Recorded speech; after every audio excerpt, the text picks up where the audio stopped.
नमस्कार दोस्तों, स्वागत है आपका हमारे चैनल नीलकंठ ज्ञान में। प्रिय भक्तों, आज हम आपको एक ऐसे धन लक्ष्मी मंत्र के बारे में बताने जा रहे हैं जिससे आपके सारे दुख, दरिद्रता, धन की कमी, सुख शांति न होना आदि परेशानियों से आपको निजात मिल सकती है। दूसरी ओर कुछ ऐसे भी भक्त होते हैं जो अपनी थोड़ी सी ही भक्ति और श्रद्धा के दम पर किसी भी देवी देवता को प्रसन्न करके उनका आशीर्वाद और कृपा पा लेते हैं, जिसके चलते वह हमेशा धनवान और खुशहाल तथा जीवन में हर सुख का आनंद प्राप्त कर लेते हैं। यदि आप अपने बुरे वक्त और गरीबी से या अन्य किसी परेशानी से जूझ रहे हैं और आपको कोई रास्ता नहीं दिख रहा है, ना तो आपका भाग्य बदल रहा है और आप हमेशा परेशान रहते हैं, कर्ज बहुत ले लिया है और चुका नहीं पा रहे हो, तो यह वीडियो आपके लिए अमृत है, इसे अनदेखा ना करें। आज हम आपको माता लक्ष्मी का एक ऐसा मंत्र सुनाने जा रहे हैं। हिंदू धर्म शास्त्र में मान्यता है कि इस मंत्र के जाप व सुनने मात्र से ही कोई भी भक्त माता लक्ष्मी को प्रसन्न करके धन प्राप्ति, पुण्य प्राप्ति, आशीर्वाद प्राप्त कर सकता है और माता लक्ष्मी उन पर अपनी कृपा बरसाना शुरू कर देती है, जिसके द्वारा व्यक्ति अति शीघ्र ही धनवान बन जाता है और उसका अच्छा समय शुरू हो जाता है। तो चलिए भक्तों, माता लक्ष्मी को प्रसन्न करने के लिए और उनकी कृपा पाने के लिए आपको इस मंत्र को पूरा 108 बार जाप या श्रवण करना है। जैसे ही आप इस मंत्र का 108 बार जाप करेंगे, माता लक्ष्मी आप पर अपार कृपा दृष्टि बरसा देंगी और आपके सभी बिगड़ते हुए कार्य भी बनने लग जाएंगे। धन का ऐसा भंडार लगेगा कि जीवन भर भी समाप्त नहीं होगा। बस आपको इस मंत्र का 108 बार जाप करना है। यदि किसी कारणवश इस मंत्र का जाप करने में असमर्थ हैं, तो आप इस मंत्र को अपने मोबाइल फोन पर घर या दुकान पर चलाकर पूरा 108 बार जाप या श्रवण करें। साथ ही प्रिय भक्तों, आप माता लक्ष्मी का आशीर्वाद अपने ऊपर व अपने पूरे संपूर्ण परिवार पर पाना चाहते हैं, तो हमारे इस वीडियो को दिल से एक लाइक अवश्य करें और हमारे चैनल नीलकंठ ज्ञान को सब्सक्राइब करके कमेंट में जय माँ लक्ष्मी लिखना न भूलें, जिससे माता लक्ष्मी के चरणों में आपकी हाजिरी अवश्य ही लग जाएगी। तो प्रिय भक्तों, माता लक्ष्मी का महामंत्र इस प्रकार है।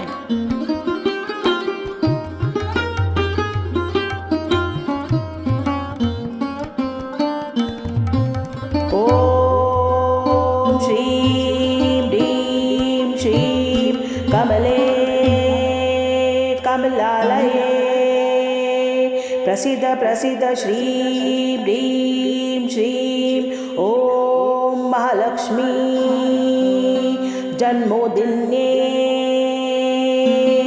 नमः। ओम श्रीं ह्रीं श्रीं कमले कमलालये प्रसीद प्रसीद श्रीं ह्रीं श्रीं ओम महालक्ष्मी जन्मोदिन्ये नमः। ओम श्रीं ह्रीं श्रीं कमले कमलालये प्रसीद प्रसीद श्रीं ह्रीं श्रीं ओम महालक्ष्मी जन्मोदिन्ये नमः। ओम श्रीं ह्रीं श्रीं कमले कमलालये प्रसीद प्रसीद श्रीं ह्रीं श्रीं ओम महालक्ष्मी जन्मोदिन्ये नमः।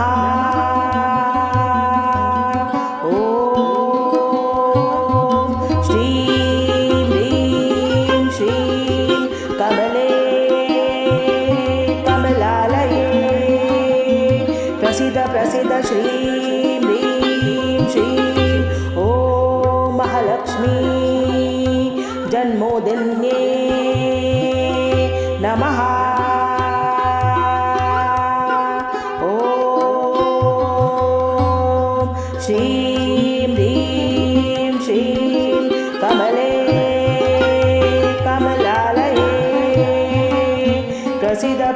श्रीं ह्रीं श्रीं ॐ महालक्ष्मी जन्मोदिन्ये नमः। ॐ श्रीं ह्रीं श्रीं कमले कमलालये प्रसीद प्रसीद श्रीं ह्रीं श्रीं ॐ महालक्ष्मी जन्मोदिन्ये नमः। ॐ श्रीं ह्रीं श्रीं कमले कमलालये प्रसीद प्रसीद श्रीं ह्रीं श्रीं ॐ महालक्ष्मी जन्मोदिन्ये नमः। ॐ श्रीं ह्रीं श्रीं कमले कमलालये प्रसीद प्रसीद श्रीं ह्रीं श्रीं ॐ महालक्ष्मी जन्मोदिन्ये नमः। ॐ श्रीं ह्रीं श्रीं कमले कमलालये प्रसीद प्रसीद श्रीं ह्रीं श्रीं ॐ महालक्ष्मी जन्मोदिन्ये नमः। ॐ श्रीं ह्रीं श्रीं कमले कमलालये प्रसीद प्रसीद श्रीं ह्रीं श्रीं ॐ महालक्ष्मी जन्मोदिन्ये नमः। ॐ श्रीं ह्रीं श्रीं कमले कमलालये प्रसीद प्रसीद श्रीं ह्रीं श्रीं ॐ महालक्ष्मी जन्मोदिन्ये नमः। ॐ श्रीं ह्रीं श्रीं कमले कमलालये प्रसीद प्रसीद श्रीं ह्रीं श्रीं ॐ महालक्ष्मी जन्मोदिन्ये नमः। ॐ श्रीं ह्रीं श्रीं कमले कमलालये प्रसीद प्रसीद श्रीं ह्रीं श्रीं ॐ महालक्ष्मी जन्मोदिन्ये नमः। ॐ श्रीं ह्रीं श्रीं कमले कमलालये प्रसीद प्रसीद श्रीं ह्रीं श्रीं ॐ महालक्ष्मी जन्मोदिन्ये नमः। ॐ श्रीं ह्रीं श्रीं कमले कमलालये प्रसीद प्रसीद श्रीं ह्रीं श्रीं ॐ महालक्ष्मी जन्मोदिन्ये नमः। ॐ श्रीं ह्रीं श्रीं कमले कमलालये प्रसीद प्रसीद श्रीं ह्रीं श्रीं ॐ महालक्ष्मी जन्मोदिन्ये नमः।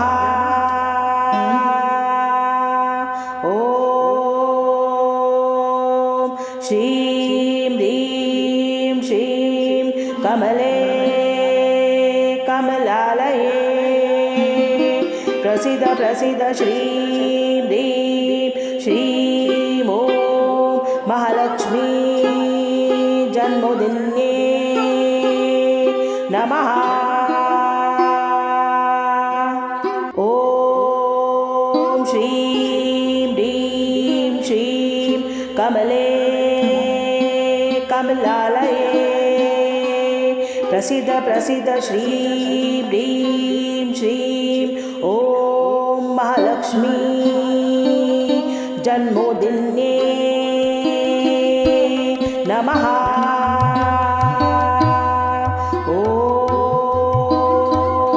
श्रीं ह्रीं श्रीं कमले कमलालये प्रसीद प्रसीद श्रीं ह्रीं श्रीं ॐ महालक्ष्मी जन्मोदिन्ये नमः। ॐ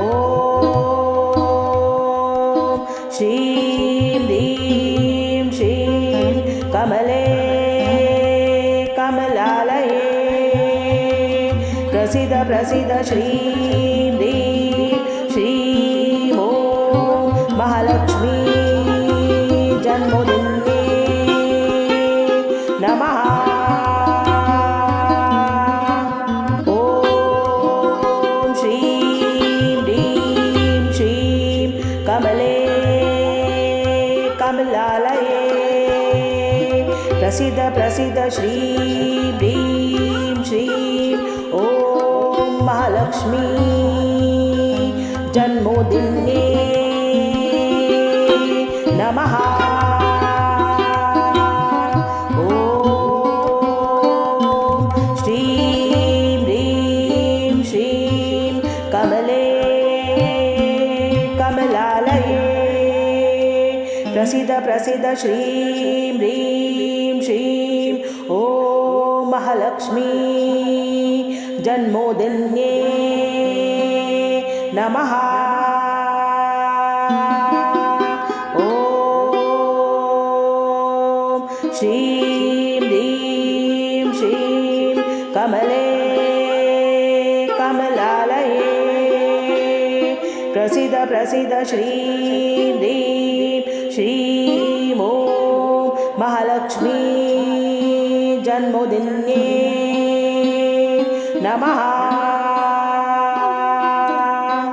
ॐ श्रीं ह्रीं श्रीं कमले कमलालये प्रसीद प्रसीद श्रीं ह्रीं श्रीं ॐ महालक्ष्मी जन्मोदिन्ये नमः। ॐ श्रीं ह्रीं श्रीं कमले कमलालये प्रसीद प्रसीद श्रीं ह्रीं श्रीं ॐ महालक्ष्मी जन्मोदिन्ये नमः। ॐ श्रीं ह्रीं श्रीं कमले कमलालये प्रसीद प्रसीद श्रीं ह्रीं श्रीं ॐ महालक्ष्मी जन्मोदिन्ये नमः।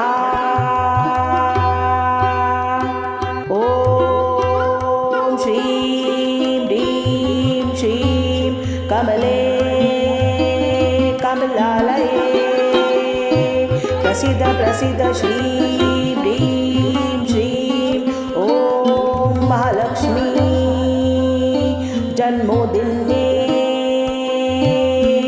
नमः। ॐ श्रीं ह्रीं श्रीं कमले कमलालये प्रसीद प्रसीद श्रीं ह्रीं श्रीं ॐ महालक्ष्मी जन्मोदिन्ये नमः। ॐ श्रीं ह्रीं श्रीं कमले कमलालये प्रसीद प्रसीद श्रीं ह्रीं श्रीं ॐ महालक्ष्मी जन्मोदिन्ये नमः। ॐ श्रीं ह्रीं श्रीं कमले कमलालये प्रसीद प्रसीद श्रीं ह्रीं श्रीं ॐ महालक्ष्मी जन्मोदिन्ये नमः। ॐ श्रीं ह्रीं श्रीं कमले कमलालये प्रसीद प्रसीद श्रीं ह्रीं श्रीं ॐ महालक्ष्मी जन्मोदिन्ये नमः। ॐ श्रीं ह्रीं श्रीं कमले कमलालये प्रसीद प्रसीद श्रीं ह्रीं श्रीं ॐ महालक्ष्मी जन्मोदिन्ये नमः। ॐ श्रीं ह्रीं श्रीं कमले कमलालये प्रसीद प्रसीद श्रीं ह्रीं श्रीं ॐ महालक्ष्मी जन्मोदिन्ये नमः। ॐ श्रीं ह्रीं श्रीं कमले कमलालये प्रसीद प्रसीद श्रीं ह्रीं श्रीं ॐ महालक्ष्मी जन्मोदिन्ये नमः। ॐ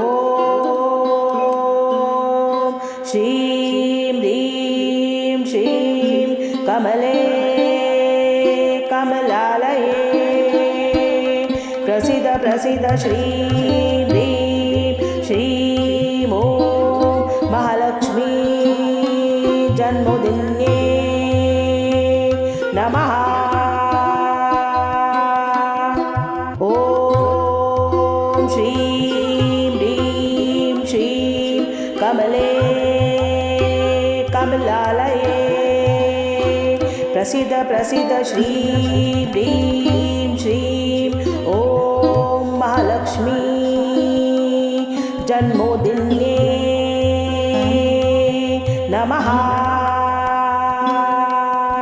ॐ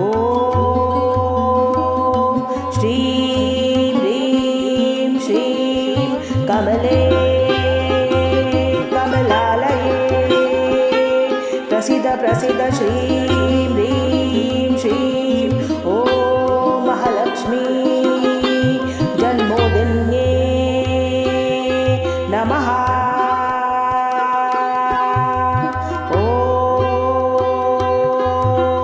श्रीं ह्रीं श्रीं कमले कमलालये प्रसीद प्रसीद श्रीं ह्रीं श्रीं ॐ महालक्ष्मी जन्मोदिन्ये नमः।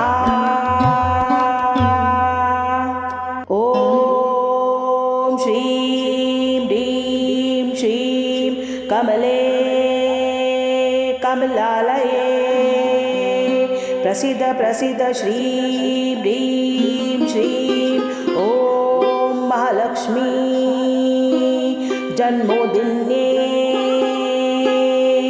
नमः। ॐ श्रीं ह्रीं कमले कमलालये प्रसीद प्रसीद श्रीं ह्रीं श्रीं ॐ महालक्ष्मी जन्मोदिन्ये नमः। ॐ श्रीं ह्रीं श्रीं कमले कमलालये प्रसीद प्रसीद श्रीं ह्रीं श्रीं ॐ महालक्ष्मी जन्मोदिन्ये नमः। ॐ श्रीं ह्रीं श्रीं कमले कमलालये प्रसीद प्रसीद श्रीं ह्रीं श्रीं ॐ महालक्ष्मी जन्मोदिन्ये नमः। ॐ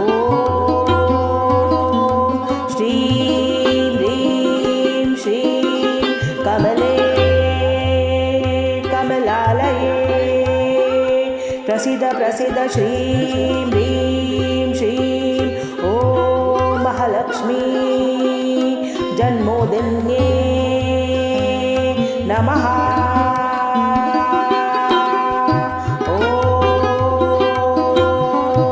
श्रीं ह्रीं श्रीं कमले कमलालये प्रसीद प्रसीद श्रीं ह्रीं श्रीं ॐ महालक्ष्मी जन्मोदिन्ये नमः। ॐ श्रीं ह्रीं श्रीं कमले कमलालये प्रसीद प्रसीद श्रीं ह्रीं श्रीं ॐ महालक्ष्मी जन्मोदिन्ये नमः। ॐ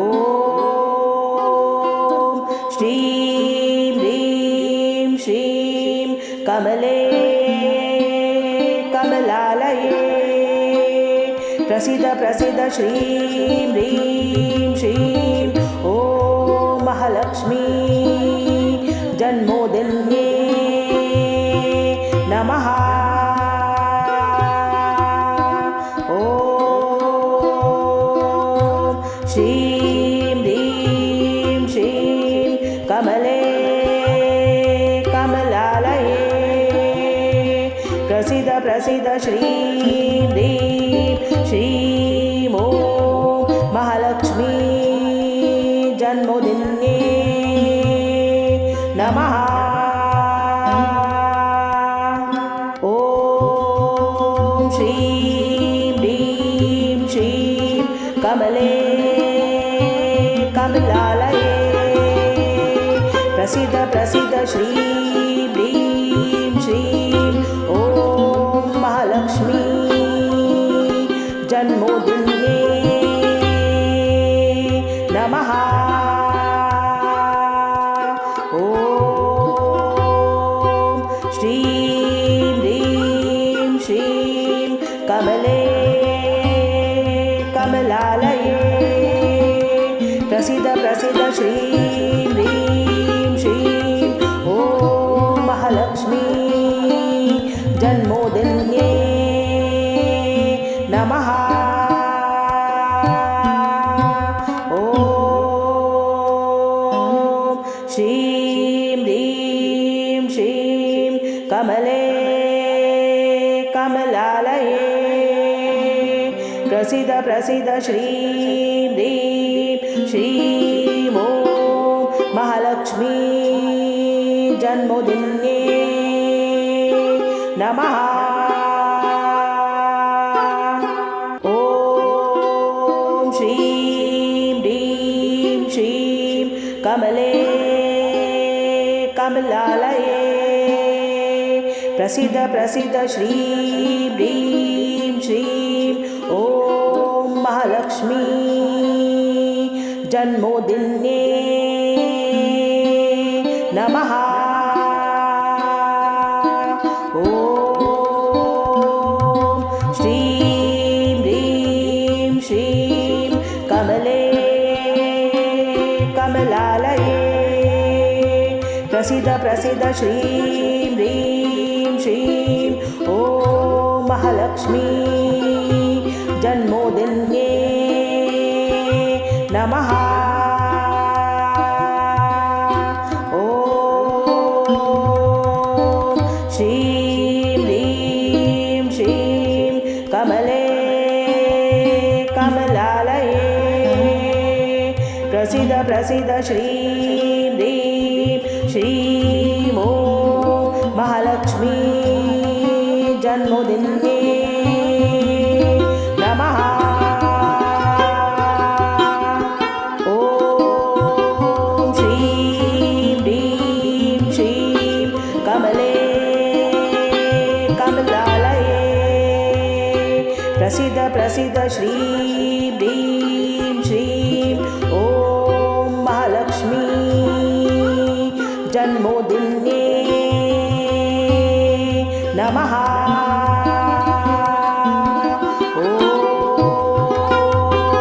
श्रीं ह्रीं श्रीं कमले कमलालये प्रसीद प्रसीद श्रीं ह्रीं श्रीं ॐ महालक्ष्मी जन्मोदिन्ये नमः।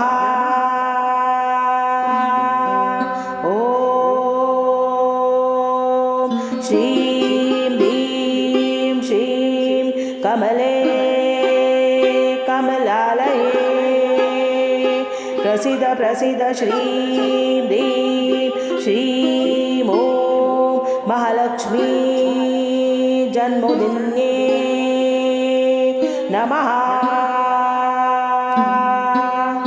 ॐ श्रीं ह्रीं श्रीं कमले कमलालये प्रसीद प्रसीद श्रीं ह्रीं श्रीं ॐ महालक्ष्मी जन्मोदिन्ये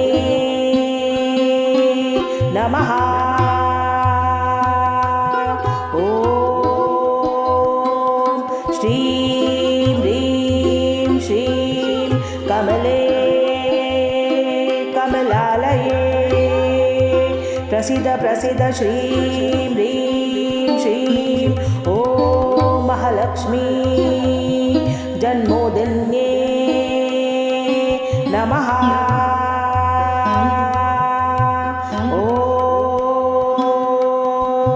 श्रीं ह्रीं श्रीं कमले कमलालये प्रसीद प्रसीद श्रीं ह्रीं श्रीं ॐ महालक्ष्मी जन्मोदिन्ये नमः।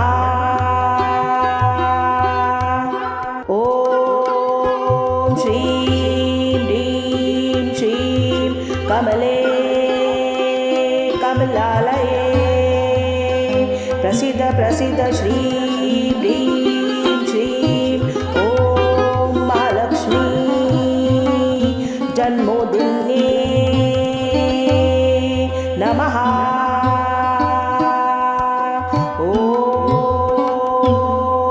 श्रीं ह्रीं श्रीं कमले कमलालये प्रसीद प्रसीद श्रीं ह्रीं श्रीं ॐ महालक्ष्मी जन्मोदिन्ये नमः। ॐ श्रीं ह्रीं श्रीं कमले कमलालये प्रसीद प्रसीद श्रीं ह्रीं श्रीं ॐ महालक्ष्मी जन्मोदिन्ये नमः। ॐ श्रीं ह्रीं